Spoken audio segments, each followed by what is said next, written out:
अस्सलाम वालेकुम दोस्तों, उम्मीद है आप सब खैरियत से होंगे। नाजरीन, क्या आप जानते हैं कि फुटबॉल कब, कहां और कैसे इजाद हुआ? और क्या आपको पता है कि लंदन में फुटबॉल पर पाबंदी क्यों लगाई गई थी? अगर नहीं तो आइए मैं आपको बताता हूं फुटबॉल के बारे में 10 दिलचस्प हकाइक। लेकिन उससे पहले हमारे चैनल दूसरी दुनिया को सब्सक्राइब कर लें और घंटी का बटन भी दबा दें।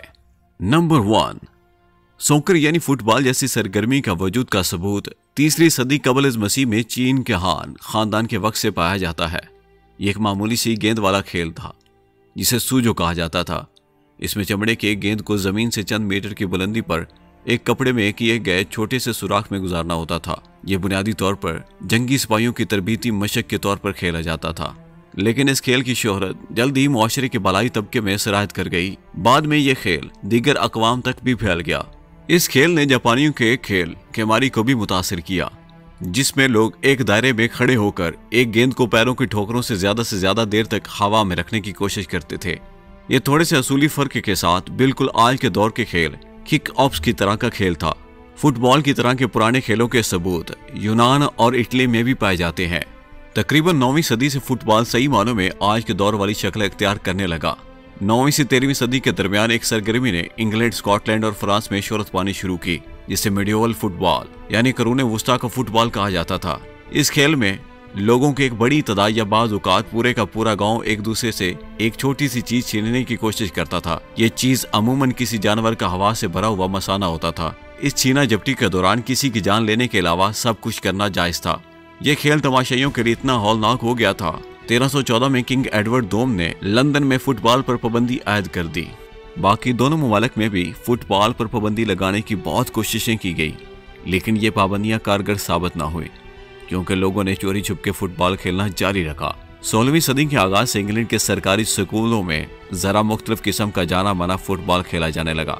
ये पहली किस्म के फुटबॉल से काफी कम खतरनाक था और इस खेल में जल्द ही सख्त कानून वज़ा कर दिए गए, जैसा कि सिर्फ पैरों के इस्तेमाल की इजाजत, एक रेफरी और कोच की मौजूदगी, फुटबॉल को एक दूसरे की तरफ पास करना और खेल के मैदान के दोनों तरफ गोल लिए मखसूस निशान और उनके पास गोल कीपर्स का होना। फुटबॉल एक तबाहकुन लड़ाई से एक मुनज़्ज़म खेल में तब्दील होने लगा। लेकिन अब मसाला ये दरपेश था कि हर स्कूल ने जरा से फर्क के साथ अपने खुद के कवानीन वज़ा कर लिए थे। मिसाल के तौर पर रग्बी नामी स्कूल में जरा मुतशद्दिद खेल को तरजीह दी गई, जिसमें अपने मुखालिफ को पिछाड़ने के साथ साथ गेंद को हाथों में ले जाने की इजाजत भी थी। इस तरह रग्बी और ग्रेजुएट फुटबॉल नामी खेल बने। काफी सरकारी स्कूलों के खेलों को मिलाने की कोशिश की गई और 1848 में कैम्ब्रिज यूनिवर्सिटी में पहली मरतबा खेल के कवानीन को कलम बंद किया गया। वो कवानीन बड़े पैमाने पर कबूल किए जाने लगे और 1863 में मुतहद शुदा ज़ाब्तों के तहत फुटबॉल को जारी रखने के लिए लंदन में द फुटबॉल एसोसिएशन कायम की गई। जैसे ही ये खेल पूरी दुनिया में शोहरत पाने लगा तो एक बैन-अल-अक़वामी एसोसिएशन की जरूरत महसूस हुई और फिर 1904 में फ्रांस में फीफा की बुनियाद रखी गई। आज तकरीबन 35 लाख लोग, या यूं समझ लीजिए कि दुनिया की आधी आबादी ही फुटबॉल की शौकीन है। नंबर 2, अमेरिका और कनाडा जैसे ममालिक इस खेल को सूकर कहने पर इसरार क्यों करते हैं, जबकि बाकी पूरी दुनिया इसे फुटबॉल कहती है। इसके अलावा क्या इस खेल को फुटबॉल कहना ठीक है, जबकि इसके एक किस्म में जिसे रग्बी कहते हैं, गेंद ज्यादातर खिलाड़ियों के हाथों में होता है।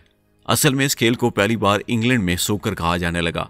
जबकि 1863 में लंदन में द फुटबॉल एसोसिएशन कायम की गई तो इस खेल को एसोसिएशन फुटबॉल कहा जाने लगा। यही इस खेल का पूरा नाम था और आज भी है। ऐसा इसलिए किया गया ताकि इस खेल को इसकी दूसरी इकसाम से मुमताज किया जा सके कि रग्बी फुटबॉल और गैलिक फुटबॉल। चूंकि गुफ्तगू के दौरान इन नामों को बोलने से दिक्कत पेश आती थी, इसलिए इनको मुख्तसर कर दिया गया। उस दौर में नामों को मुख्तसर करने का मशहूर तरीका ER यानी ER को लाहका के तौर पर इस्तेमाल करना था। इस तरह रग्बी से रिगर बन गया और एसोसिएशन फुटबॉल से फूटर या सूकर बन गया। लिहाजा सूकर का लफ्ज़ एसोसिएशन के मुखफ़फ़ से बना, जो कि इस खेल के पूरे नाम का हिस्सा है। नंबर 3, 1998 में अवामी जमहूरिया कांगो के दरअसल हुकूमत में एक मैच अचानक आसमानी बिजली की वजह से रोक दिया गया। आजकल के फुटबॉल मैच के दौरान भी आसमानी बिजली सुनाई देती है, लेकिन वो एक इंतहाई गैर मामूली वाक़या था जिसमें एक ही टीम के आधे खिलाड़ी आसमानी बिजली गिरने से जाँ बाग हो गए। मुकामी लोगों का मानना है कि उस दिन मौसम पर कोई मंत्र किया गया था। इस अफवाह को मजीद तकवीत बख्शने वाली बात यह है कि उस हादसे के वक्त मैच 1-1 से बराबर जा रहा था और हलाक होने वाले खिलाड़ियों की टीम गैर मुकामी थी। नंबर 4, पेशेवराना फुटबॉल की तारीख में सबसे ज्यादा स्कोर 2002 में मडागास्कर में 0 बामुकाबला 149 रिकॉर्ड किया गया। इस मजाका खेज स्कोर की वजह यह थी, हारने वाली टीम अपने ही गोल में गेंद फेंकती जा रही थी। उन्होंने ये हरकत रेफरी के एक फैसले के खिलाफ एहतजाज के तौर पर की। इससे पहले का रिकॉर्ड 1885 में 0 बामुकाबला 36 था। बैनुल अक़वामी मैच में सबसे ज्यादा गोल का रिकॉर्ड 2001 में ऑस्ट्रेलिया और अमेरिकन सामोआ के दरमियान एक मैच में 0 बामुकाबला 31 से कायम हुआ। 1885 की तरह इस मैच में भी ज्यादा स्कोर की वजह दोनों टीमों की महारत में बहुत ज्यादा अदम तवाज़ुन था। नंबर 5, फुटबॉल बहुत से लोगों के नजदीक काफी अहमियत का हामिल है। ब्राजील जैसी जगह पर इसे तकरीबन एक मजहब की सी अहमियत हासिल है और बिल्कुल एक मजहब की तरह खेल का ये शदीद जज्बा बाज़ औक़ात कुछ मुतशद्दिद हालात का बायस बन सकता है। इसकी एक बेहतरीन मिसाल ब्राजील में मुनक्कद होने वाला 1950 का फीफा वर्ल्ड कप है। उस वर्ल्ड कप का फाइनल ब्राजील और यूरुग्वे के दरमियान था। मैच से काफी दिन पहले ही से प्रेस और आम आवाम दोनों ही ये तवक्को करने लगे कि ये ब्राजील वर्ल्ड चैंपियन बन जाएगा। हत्ता कि इवेंट ऑर्गेनाइजर ने ब्राजील की जीत पर पढ़ने के लिए तकरीर भी तैयार कर ली, लेकिन फिर सब हैरान रह गए क्योंकि फाइनल में ब्राजील 2-1 से हार गया। अखबारात और रेडियो ने तो हार मानने से इनकार कर दिया। इस सारे वाक़े को उस स्टेडियम के नाम पर मार्कानोज का नाम दिया गया। नंबर 6, 1970 का फीफा वर्ल्ड कप दो मुल्कों के दरमियान जंग का बायस बन गया।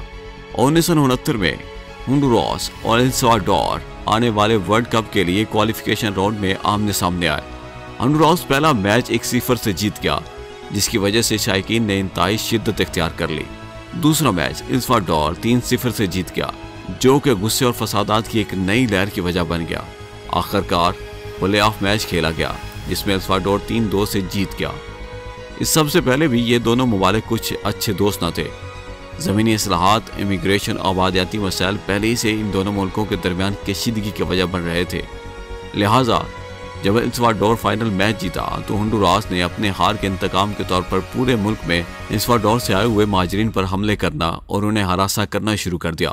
एल साल्वाडोर ने उसे नस्ल कुशी के तौर पर देखते हुए उसी दिन होंडुरास के साथ तमाम जमहूरी ताल्लुकात खत्म कर दिए और फाइनल मैच के 2 हफ्ते बाद ही होंडुरास पर हमले का ऐलान कर दिया।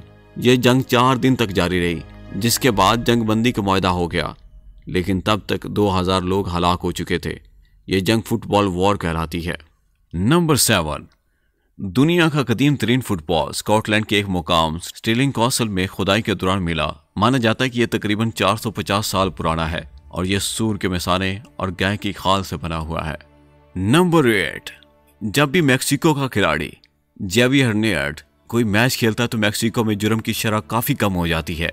मैक्सिको की पुलिस ने दरियाफ्त किया है कि पूरे मुल्क में मुजरिमाना कार्रवाइयों में वक्फा लेकर अपने कौमी हीरो को मैच खेलते हुए देखते हैं। जब जेवर टीवी पर आता है तो कार जैकिंग, चोरी और डकैती जैसे तमाम जराइम में कमी आ जाती है। न सिर्फ ये बल्कि किसी मैच में जेवर की शिरकत से मुल्क की शरह पैदाइश में भी इजाफा हो जाता है। नंबर 9, 1962 के फीफा वर्ल्ड कप के दौरान शैले और इटली के दरमियान एक match the battle of Santiago के नाम से बदनाम हो गया। दोनों मुल्कों और उनकी टीमों के दरमियान मैच से पहले ही काफी तनाव आ गया, जिसके नतीजे में खिलाड़ियों ने खेल के दौरान संगीन रवैया अख्तियार कर लिया। मैच शुरू होने के 12 सेकंड बाद ही पहला हमला और बाद में खिलाड़ी ने ड्रॉप किक तर्ज की चाल चली। मैच के दौरान रेफरी कैन एस्टन ने बढ़ती हुई कशीदगी को काबू करने की शानदार कोशिश की। इस मुतशद्दिद मैच के बराह रास्त नतीजे के तौर पर कैन एस्टन ने खिलाड़ियों को सजा देने के लिए येलो और रेड कार्ड इस्तेमाल किए। बाजार ये ख्याल उसे ट्रैफिक लाइट्स के रंगों से आया। नंबर 10, 1863 में इंग्लैंड में कायम होने वाले फुटबॉल एसोसिएशन में कहा गया कि गोल के लिए गोल पोस्ट का फासला 24 फीट होना चाहिए। यह कानून आज तक जारी है, ताहम गोल की ऊंचाई के बारे में कोई कानून नहीं बनाया गया। गोल की ऊंचाई मामूलन 2 पोस्टर्स के दरमियान एक दागे से जाहिर की जाती थी, लेकिन इसकी कोई हद मुकर्रर नहीं की गई, जिसका मतलब था कि गोल 2 पोस्टर्स के दरमियान किसी भी ऊंचाई से किया जा सकता था। गोल की ऊंचाई का तयन न करना यकीनी तौर पर इख्तलाफात की वजह बना। फिर बिलाकर 1882 में 8 फीट ऊंचा जाली का एक गोल मुतय्यन किया गया, जो आज तक जारी है।